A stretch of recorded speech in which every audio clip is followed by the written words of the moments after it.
What's it going on, everybody? This is Dennis, and this is the Funky Brain Podcast. Thanks for tuning in today. Our guest today, he's an award-winning filmmaker focused on environmental and animal rights issues.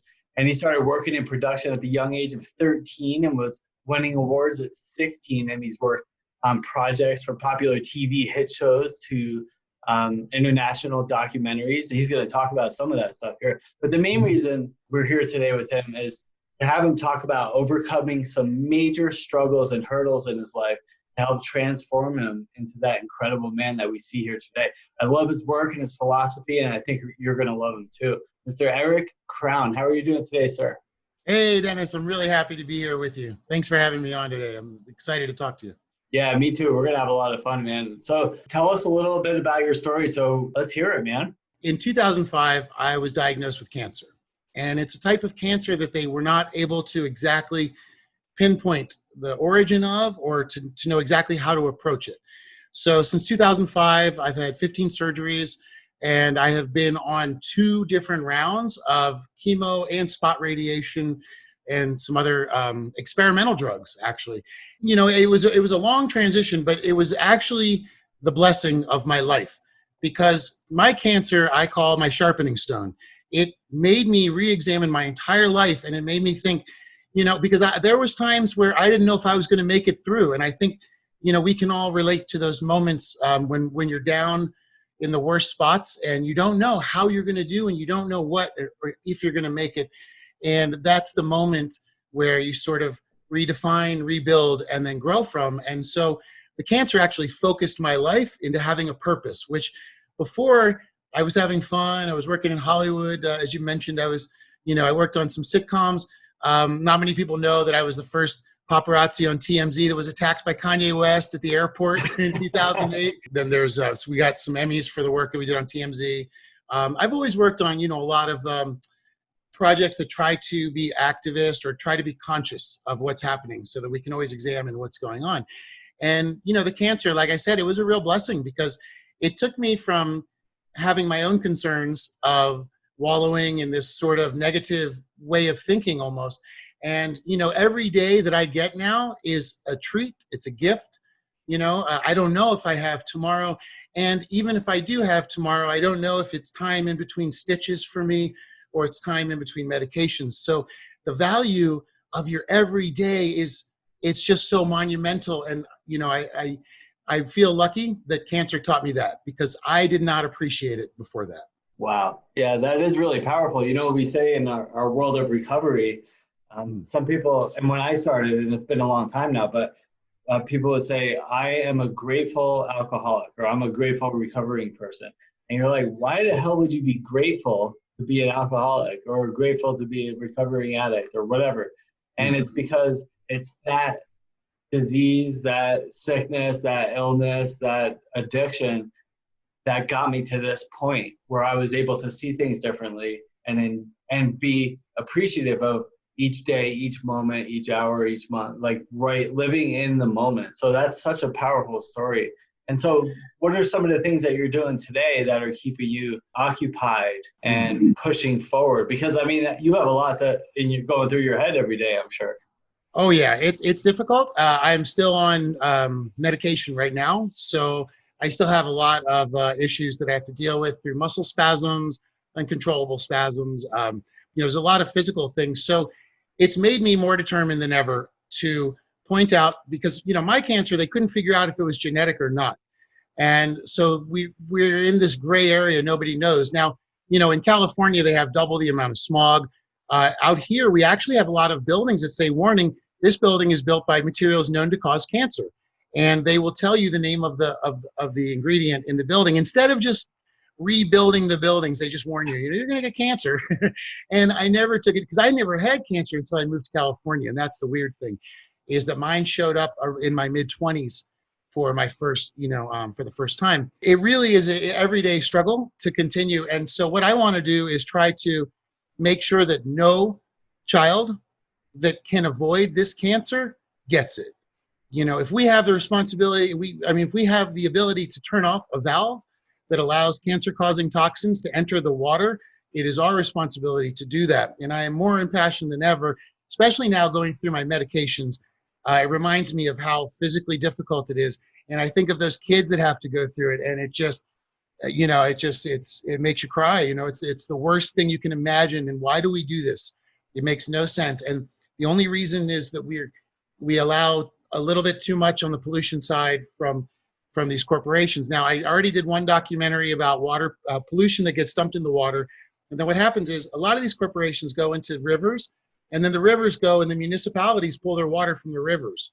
So they don't have the facilities in their little towns to get rid of everything that's coming out of these corporations. Like this one town I was in, they have polonium, they have radium, they have chlorine, they have arsenic, they have ammonia, they have everything that can cause cancer. It's incredible to me because it's an invisible sort of danger. I call it the cancer of the body politic. The people that are supposed to have been looking out for us have actually turned against us and been overtaken, and there are good, obviously good folks out there, but we really need to make a change now, and we need to focus on knowing that we can do that. And that's a power that people forget they have. People forget how powerful their one voice is, or how important their one decision is, and all of us are powerful enough that the decisions we make, the world lives in those wakes, behind us. So I think we have to choose positive. I'm now working with a group in Louisiana where it's a place called Cancer Alley, and they have 600 times the national average of cancer from the air and from the water. So I'm going to go down there and paddleboard 85 miles of it as a fundraiser, just for the groups that have to do with it, just to get money down to those kids that have cancer. And in the meantime, we're doing interviews and our own investigations through air tests, water tests, testing the fish that the people eat in the rivers. And I want to know what's going on down there, and I want to expose it as much as we can so that we can create a national conversation of change. I think a lot of your listeners understand the power of that ability to change. And that is like, once you unlock that, it's amazing. And of course, that the society can do it, and the government can do it. The businesses, everyone can do it because we've done it, and I think that it's a positive changeover that we need to make, in our world in its entirety. So we'll actually be releasing a film in the fall. We'll have more information on that pretty soon, but we're getting a lot of the people together, and we already have a great production crew behind it. And we've got, like I said, the Louisiana Environmental Action Network, which they've been fighting against these cancer-causing chemicals for over 30 years now. So it's going to be really great to go down there. And, my idea is that I love documentary. I grew up doing film. I started when I was 13. I was professionally editing at age 17. And so for me, it's the way that I understand to express myself. And it's the only voice that I really even have, I think ultimately. And, my goal is, like I said, let's get this information out. Let's see what's happening down there, and let's try to affect actual change. And so the production in itself, a lot of documentaries go in and take stories, but they leave the towns. And I think that is wrong. If you're making a documentary, it's always going to be about a topic of an injustice or of something that's going on. So you have to leave the town better than you found it, in one way or the other. And the only way to do that in a documentary, not only tell their stories truthfully, but raise money for them and get money back into their causes. There's so many poor communities in Cancer Alley that I'm really hoping we can raise a lot of money, that we can do, and 100% of it will go to them. So our documentary will be a positive change. The first one that I did, percentage of the movie is going back to the groups that are fighting against this pollution giant. And it's a Fortune 500 company. So, they have a will against it, but they were inspiring because I found a lot of grandmothers were fighting this mega corporation and they were winning, and you see that and you think, exactly, we can do anything. We just have to really set our mind to it. And, change is always inside of us first. That's right. And that's well put. It is inside of us. Like, nobody can make us happy. It has to come from us. Along those lines, well, first of all, one of the things I was writing earlier when you were talking, your disease is a sharpening stone. I love that, and it just helps you like see things differently, and it just helps you like cut through life a little bit better. What do you do in the morning when you wake up and you're overwhelmed and your world is collapsing on top of you? What do you do to get out of that? That is a great question. For me, one of my favorite surfers, Bruce Irons, always said, happiness is an action, not a reaction. For me, when I get down or I get overly frustrated, and I do feel overwhelmed a lot, you know, I'm always trying to create projects out of nothing. Nobody wants to fund them because they're for people, they're not for money, you know. It's a very hard world to work in. And I worked in conservation. That's almost impossible to get money for, you know, and to help. We were deep in the Amazon fighting poachers, you know. Actually, my partner was stabbed. We had to shut down our investigation. So, I mean, you get to crazy stuff. So I see a lot of negativity when I work, you know. When I'm working, I'm seeing terrible water tests. I'm meeting, you know, children that are sick. I'm seeing animals that are being exploited and killed for no reason. So most of what I live in is actually negativity, but I'm super happy and positive. And one of the main things that I love to do in the morning is, well, for one, I make sure to just carve out a half hour for myself. So you got to wake up earlier sometimes. You know, you can't just wake up at 7, be in at work by 8, because by 9 you're going to be like, you know. So for me, what I do is I wake up even earlier, and I make sure that I have a half hour to center myself so that I'm ready for whatever happens. And for me, like I said, it's surfing usually. I just run down to the water, take a half hour in the ocean. If I can't get down there because of my muscle spasms from my medicine and it's too dangerous, then I meditate. And that's one of my favorite things to do, and just have a little bit of morning time. But I think mental health and happiness is a really important tool in the fight for the future, whether that's, you know, you want to change the world, or you just want to change your position, or you just, even if you're just happy with where things are, you know, we have that. But I think that people ignore themselves in our world too much in the rush of it all. You know, when I had my stitches for the first time, my surgery, they had to do reconstructive surgery on my lower back, my spine. My cancer is wrapped around my tailbone. So they did this, and I was in bed for 6 months, 7 months, and I couldn't walk. And then when I started walking, I went to the gym and I said, help me walk, you know. Then I was really slow, and I would start to go across the crosswalks, and I'd start getting the hand, you know, like immediately. And I felt for the first time what it was like to be slow in a fast-paced world. And it helped my mind also slow down. And I do think that finding personal, just that half hour of balance for yourself in a nice, natural fashion, whether it's having a good cup of green tea, having a meditation, you know, if you're like me, you want to go surf or maybe jog. Some people, you know, like it, but that's what I do. And I always come back ready to go and super excited. And, you know, the bad guys are out there 24/7. They've got unlimited funds. I feel like I'm on a mission now to try to change things for the better. And so there's really no time to waste on, you know, got to keep yourself moving all the time. Always positive. Always positive. Yeah. And those are all powerful messages. And those are the types of things I prescribe for my clients too. You know, if you wake up in the morning, I used to go to the gym a lot before the whole world shut down here. So I would go pretty much every day. And I get there and it's 6 o'clock in the morning. It's really early. I get up really early. So I'm there and I'm like getting fired up, and then I have my caffeine, and then I put on Metallica or some other kind of music to get me jacked up. And then I could do a few more pull-ups, a little bit more of this, a little bit more of that. I can run a little faster because I'm listening to this music. I want that vibe to get jacked up. And then when it's time to leave, like that vibe's over. I need to stop carrying that vibe into the rest of my day. Now, the good news is with this, if there's good news about the COVID and stuff like that, quarantine, it's like I don't go to the gym anymore. And I wake up every day and I get really centered. And I exercise still every morning. But you're absolutely right. You know, that half hour, you know, if you only have 10 minutes, if you have a family or you have just a busy life, whatever it is, you have to take the time to calm yourself down. If you don't, if the first thing you do when you wake up in the morning is see what the president's doing or see what other politicians are doing or, you know, what your family's doing or whatever it is on Facebook, and then you get, as soon as you open your eyes, you're in this state of panic and fear. That's how your day's going to go.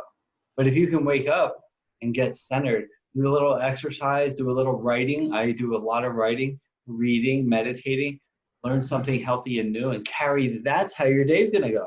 You know, carry that into your day. It's your choice how you want your day to go, but we're so conditioned to think negative, fear, crap, that's how the day goes. Awesome message. And I love what you said, there's no time to be unhappy. Like all we have is today, you know? It's like you said, you know, your input is your output. You know, how you bring into your world is what you're going to give to everyone around there. And it's so true. If you wake up and you start getting into politics right away, the first thing you're going to be doing at the water cooler is like, you know, getting into a bad conversation with somebody, you know, about all that, instead of bringing in something brand new and positive. And it's like you said, COVID has really put a weird dent on things, but there's a wonderful change happening that we're seeing where people are really now thinking consciously, what am I putting in my body? You know, what's my water made of? What is all this stuff? And so we're seeing, you know, like now with the germs, people have a lot more, you know, ability to consider, you know, that they're out there. I mean, you know, it's hard when you're trying to tell somebody, for example, there's air pollution and kids are getting sick, and it's like, what does that mean? You can't visualize it, you know, and it's the same kind of thing with, you know, with COVID. So at least now people are opening their minds a little bit more to understanding these, you know, even if we can't see it, we still have to deal with it. Wow. And what are some of the other causes that, I know you work with other causes too. I know the water is the big one, or at least the current one. What are some of the other things that you have done? Well, you know, as soon as I was able to fully walk again, and I got all my strength back, I started working with a group called Earthrace Conservation. And what we did is we would go and do front line defense for different eco projects. So our first one was in the Amazon, and we traveled 1,500 kilometers into the deep Amazon to bust out an illegal ring. And what they do is they poach animals from the Amazon, and it's so crazy. We did undercover video of the deals, and you can buy an anaconda that they pull out of the Amazon for you for $60 US. So it's incredible, you know. And so we went in and we found monkey poachers, which was really difficult, but we were able to stop that line from continuing. And then we went and we stopped illegal fishing inside of marine protected areas through Cambodia, the Philippines, and Vietnam. And that was pretty intense. That's some, I mean, people are talking right now about Ecuador and, you know, the Chinese fleet that's showing up there. But I'll tell you, there are battles on the water. The trawlers were trying to sink us. You know, it was incredible. You know, we were busting fishing fleets that were taking out 60 million tons of fish from tribal fishing waters. But we would just drive right up, jump on the boats and say, hey, what's going on? And then, you know, so it was really fun. I had a great time doing that. You know, and so when I was over there, that's when I heard of all the cancer here. And I thought, you know, that I need to go back home and I need to help where I can. Because the idea was like, I just want to help the world. But then after I started traveling the world, I realized that I could only help so much in a foreign area, you know, when I had this problem at home. And, you know, yeah, and then it changed me over. And like I said, the cancer has completely switched me, you know, and you can't go back to the old way of thinking. And that's the other interesting part, right? Like once you see that and you understand, you know, how you can sort of in a way manifest a lot of what's happening forward for you with your attitude and with your way you approach life. And then, you know, it really, yeah, makes everything a very exciting interaction and a very exciting moment. It is, yeah. It's a blessing and a curse. People say like that awareness that you're talking about. It's both a blessing and a curse. I mean, it's a blessing that you understand, like if you're feeling down, why you feel that way, but you also have to feel everything. And there's also a responsibility, I think, to give it away. And you can't also go back to that negative way of thinking without, you know, having to feel that responsibility of turning it around, without knowing, like, you know, I really need to be happy here today and flip my attitude around. You know, look at all the things. I mean, I think this is so inspiring. All the things that you're doing, even though you're sick. You know, it's like you're not letting your illness hold you back. You're fighting through despite that. Now, what I wanted to piggyback on that is we all have our struggles, right? All of us, and multiple struggles. So for a lot of people, you know, oh, I think if I take away the alcohol or the drugs or the whatever it is that's keeping me down, then the rest of life is just perfect, right? But that's not true, right? I'm sure you're dealing with other challenges and struggles in addition to your big one, of course. Exactly. You know what? Absolutely. And that is a great point, I think, that you're making. I think that's 100% right, because it's more holistic. You know, it's a bigger topic. What I found is all that negativity disappeared when I felt that I was becoming a positive force. And I really love to talk to people about what I call revolution through routine, which means that you can change the world without leaving your house. You don't have to go do what I do and go out into the middle of the jungle. You can literally change what toilet paper you buy or what water you buy. And these things have effects around the world because all the world is basically being taken for products. So, you know, that once you isolate and you find out, oh, if I just switch to this toilet paper, you know, that will save the forest. For example, Kirkland, anything that's called soft toilet paper is actually made from virgin pulp, which means it has to be a brand new tree. And it's also highly chlorinated and it's very toxic. So any toilet paper labeled soft is actually very destructive. So if you can buy anything else, you'll stop the destruction of the Canadian forest. Actually, it all comes from the boreal forest area up there. So, you know, that I find that when I talk to a lot of people and say, you know, you can change the world, just change this one little thing when you go shopping. And in a way, it gives them an understanding that they made an accomplishment and they have changed the world. And, you know, we're all one giant voice. And so, you know, it really is something, but I think people need an empowerment. And I think that it's really important, you know, in conservation, cancer, all of that. It's people get bogged down, but forget about the empowerment aspects. You know, it's like you were saying, you know, like people in recovery, and the same with me in cancer. Look, everybody in recovery is everyday conscious, you know, and making choices. One of my best friends that I shoot a lot of projects with, you know, has been recovered now for, I guess, maybe 5 or 6 years. And he still, you know, it's always but he gets the empowerment and then it really does it. But the thing is like people with cancer like me, we don't have a seat at the table yet. People that are in recovery still, I think in a lot of ways, don't have a full seat at the table either when it comes to business and how we operate. You know, the way that things are advertised, you know, these things that are destructive and that are terrible. And, you know, we see them in our societies, but yet the advertisements continue and the old ways of habits continue. And so we have this old kind of, you know, realm that we need to break out of. And, you know, and I think people, you know, we all have that same journey, you know, which is taking that negative, you know, and then suddenly there's a hole.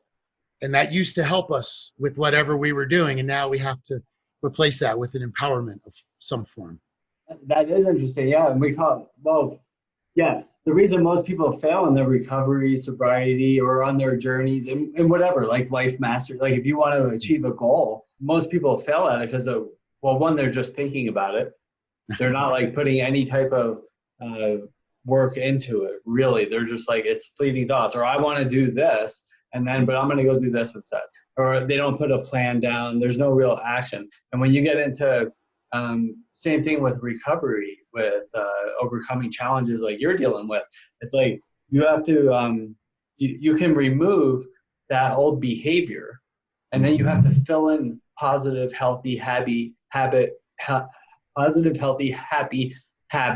thoughts, and recondition your old beliefs and behaviors, the way that you used to think about things, react to things, right? Like what you're talking about, I love it. It's like if for your pain, your disease, your suffering caused you to see the world differently and put you in a more of an altruistic, helpful state rather than a what's in it for me kind of state. Very true. Yeah, it completely changed me over, and it gave me a new appreciation, like I said, for my everyday. And you know, for 4 years, I've been volunteering and doing all this stuff on my own dime.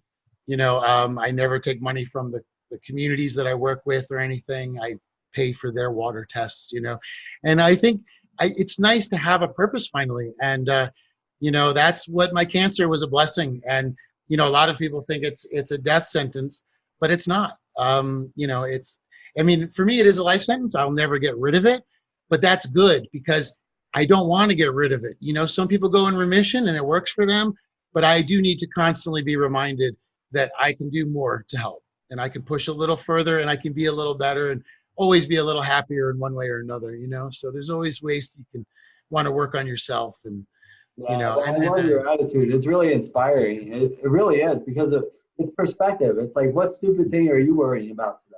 Like, how important is that really? And it's usually selfish, a lot of those things. Like if I get into fear anger, resentment, or I start worrying about finances or whatever it is, it's usually because I'm thinking about myself too much. What can I do to get out of myself? Go help somebody. Go, open the door for somebody. Help somebody put groceries in their car. And it doesn't have to be this earth. You don't have to make a film to help somebody. I mean, what you're doing is profound and over the top. But when you talk about there's little things you could do each day to help somebody. And if we all took on that attitude every day, if all 7 billion people or whatever's here woke up and was like, how can I help somebody else today? Even if half of those people woke up that way, if half of us woke up, 3 billion people, 3.5 billion people woke up and said, how can I be of service today? Like, how much different would the world be? Yeah, that's a beautiful thought. I love that, because that is just sending out the most positive energy. And, our positive energy is fighting right now to maintain itself in this crazy time that we're in at the moment. And, it really, that would change the world right there. I've never thought of that. That's a really beautiful thing. It's interesting because a lot of people that I do talk to that have cancer do say the same thing also, that they feel like it was a gift. Like you were saying earlier, that a lot of people you speak to in your field feel that they have been given a gift. And so, to everybody that just is feeling negative or difficult, or feel like there's a giant mountain, in front of them, and they're just pushing a giant square metal, cube up it. You got to remember that as long as you stay true to your heart and you follow what you love and what you believe in, and make sure to love yourself, give yourself that half hour. I just can't stress it enough, how important it is. If you need empowerment, help somebody pick up some groceries. There's a lot of elderly people, that always need help, and there's always help in the communities, and helping one person is more impactful than I think than getting the word out to, thousands. Like, I think just actually helping one human that's the face of change and beauty and positivity that we need to have a better future. So I'm excited.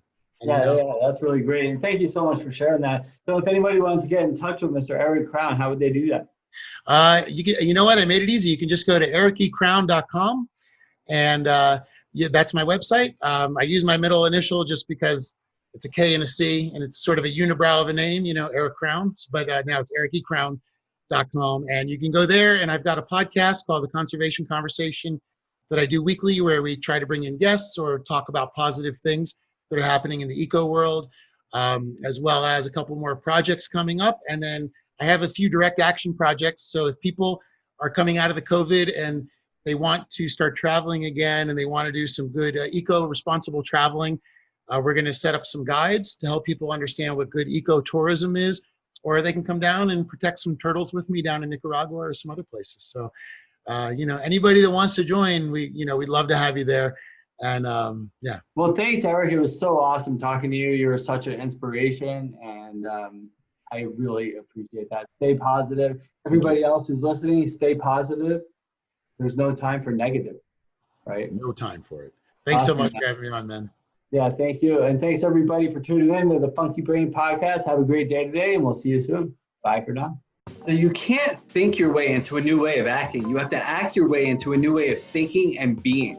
Hi, I'm Dennis Berry, best-selling author, speaker, and life coach for addiction recovery. So many people are stuck in their addiction, whether it's like drugs or alcohol or food or shopping or sex or money, and they think they could just stop or try to figure it out on their own, but they don't change anything in their lives. Nothing changes if nothing changes. In order for change to happen, you have to change something. My clients will be like, oh, I'll stop tomorrow, or if this happens, then I stop, or someday I'll just give it up. And then they just sit around and think, and hope for different or better results, but it doesn't happen. You have to take action. Action most people aren't willing to take. People don't become willing until they're in enough pain, me included. And unfortunately, they wait, and time passes by. Even if you are willing, you don't even know where to begin. And that's where I come in. In my best-selling book, Funky Wisdom, A Practical Guide to Life, I talk about the how approach. How do I get sober? How do I stop doing drugs? How do I become healthier? How do I have more successful relationships? How do I become more financially successful? And the answer is how. Honesty, open-mindedness, and willingness. I have to honestly admit that there's a problem. I have to honestly admit that things aren't going well and there needs to be changes. And then once I do that, the door opens and I become open to seeing new ways of living. And then I become willing to make those changes. You can't solve a problem with the same mind that created it. That's why I'm here to help. And, you know, I've been working with clients for over 15 years and helping them get clean and sober and change their lives and achieve inner peace and success. If you or somebody you love is struggling and doesn't know where to begin and how to make those changes to get to where they need to be, give me a call. Not tomorrow or in a week from now when you are hungover and your life is falling apart. Calm down. Start making that change today and you'll be glad that you did. I'm sending you love and good vibes. Have a great day today.